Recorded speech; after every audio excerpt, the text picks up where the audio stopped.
السلام علیکم. نایټ فال احتلام دا یو داسې مسله ده چې کوم زیاتر لکان یا جنکۍ بلوغت ته داخل شي نو دا مسله فیس کوي د سره مخامخ کیږي.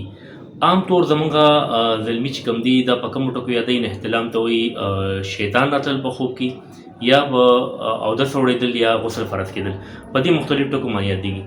خو ډېر زلمو ته د دې باره کې پته نه وي، علم ورته نه وي، نو چې یکدم ورسره دا حالت شروع شي نو بیا زیاتره هغوی خپل ملګرو سره شیر کړي یا داسې په نوم ډاکټران چې هغوی پوهه نه وي، عطایي ډاکټران وي او هغوی سره دا شیر کړي، نو الټا دا چې هغوی پوهه کړي، هغوی کانسیپټ کلیر کړي، هغوی ورته داسې الټه پلټه خبرې شروع کړي چې یاره دا ډېر خطرناک څیز دی. هغوی سره د هغوی داسې ذهن سازي وشي چې هغه دا یو ډېره غټه ګناه ګڼي یا یو ډېره غټه بیماري ګڼي. نو دا ویډیو هغه زلمو دپاره چاته چې د نایټ فال احتلام مسله وي. احتلام بیماری دا او که نه، نو احتلام هیڅ قسمه بیماری ده. احتلام یو نارمل څیز دی، دا د یو روټین څیز دی. کله چې یو ماشوم یو لږ بلوغت ته داخل شي، زیات اکثر په 12-14 کال عمر کې ماشوم بالغېږي، نو چې کله دا بلوغت ته داخل شي نو دا حالت راځي، دا اودس وړېدل یا نایټ فال یا احتلام کېږي. نو دې کې د پریشانۍ هېڅ خبره نشته دی. که دا چاته کېږي احتلام نو هم د پریشانۍ خبرې نشته. که چاته یو پیرت به کېږي هفته کې، که چاته مسلسل کېږي ډېر زیات کېږي، او که چاته دا بالکل نه کېږي، مطلب اډو لایف کې ورته هم نه شي، نو دا هم د پریشانۍ څخه خبرې نشته. د دې 5% سره تعلق نشته چې ګینې یاره چاته احتلام ونه شو نو هغه بچي نه کېږي، یا احتلام چاته ډېر زیات وشو نو هغه بچي نه کېږي. د دې هېڅ تعلق د دې سره نشته دی. دا یو نارمل روټین خبره ده. د دې یو څو وجې دي. هغه وجو نه ممکن ده چې دا اکثر هلکانو ته ډېر زیات کېږي. لکه هغې کې یو وجه دا ده چې څوک خوراک وکړي او خوراک څښاک وکړي، اوبه وڅښي یا پی وڅښي او هغې پسې یکدم اوده شي، نو هغې سره هم په مثانه بوج راشي یا په معده بوج راشي، نو دغه هم یو وجه کېدی شي. یا چا خېټه ډېره سخته وي، کانسټیپیشن وي ورته، یا څوک ډېر زیات هیوي سټرانګ خوراکونه کوي، مرچ مسالو والا، هغې ته هم کېږي.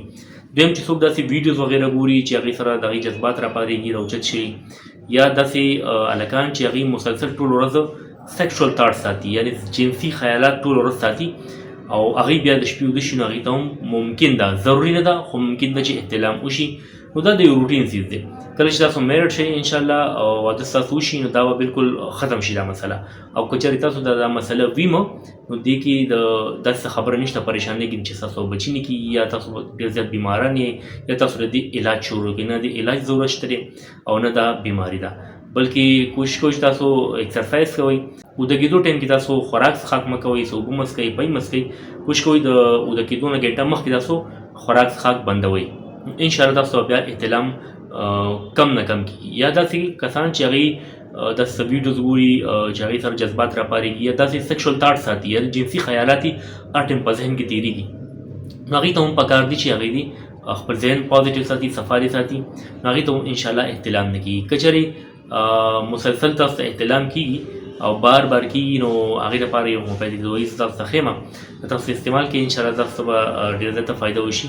یو هومیوپیتھک دوايي ده سټیپیسیګریا، دا تاسو راواخلئ او سهار غرمه ماښام لس قطرې یو ګوټ اوبو کې اچوئ، داسې کوئ. انشاءالله ستاسو که داسې ډېر زیات سیکشوال تاټس وي، جنسي خیالات مو ډېر زیات سیوا وي هر ټایم په ذهن کې، نو هغه هم انشاءالله کنټرول شي.